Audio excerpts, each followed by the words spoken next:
The term cosmology refers to the way one understands the structure of the universe.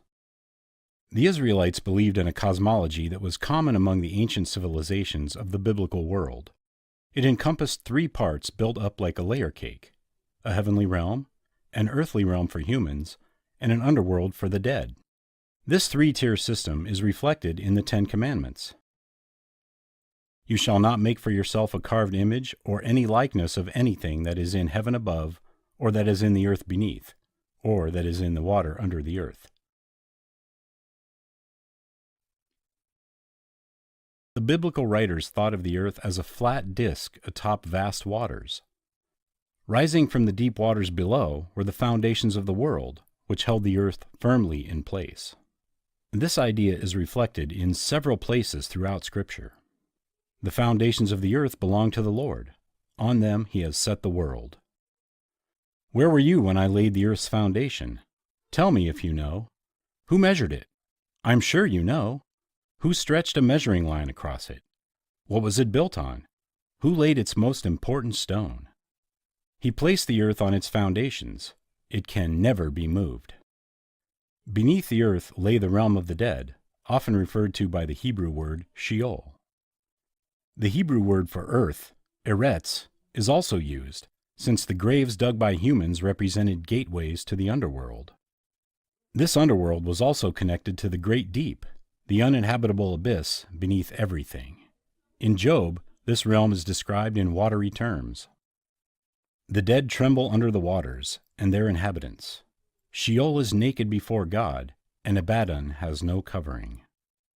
Jonah's description is perhaps the most vivid. Water encompassed me to the point of death. The great deep engulfed me. Weeds were wrapped around my head. I descended to the roots of the mountains. The earth with its bars was around me forever, but you have brought up my life from the pit, O Lord my God. Ancient Israelites did not think of the sky as a layer of gas. They believed the heavens were separated from the earth by a solid, glass-like dome. This view is reflected in Job. Can you, like him, spread out the skies, hard as a cast metal mirror? Above the solid dome or firmament was an endless area of water. This idea of an area of land and air, sandwiched between water above and water below, is presented in the opening of Genesis. Then God said, "Let there be a firmament in the midst of the waters, and let it divide the waters from the waters." Thus God made the firmament, and divided the waters which were under the firmament from the waters which were above the firmament. And it was so.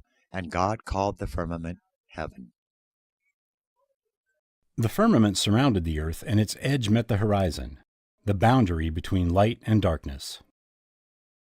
It was supported by pillars or foundations thought to be the tops of mountains whose peaks appeared to touch the sky. The earth trembled and shook. The pillars of the heavens rocked back and forth. They trembled because the Lord was angry. The sky dome had portals which God could open to let the waters above fall to the earth. This idea is evident in the story of Noah and his ark. Noah was 600 years old. It was the 17th day of the second month of the year. On that day, all of the springs at the bottom of the oceans burst open.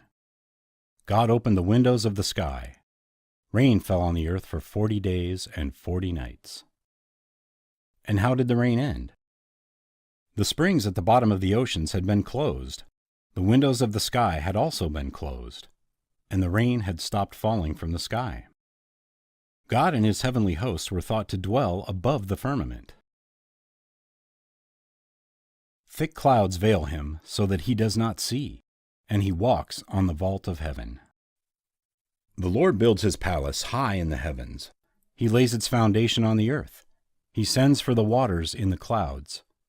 Then he pours them out on the surface of the land. His name is the Lord.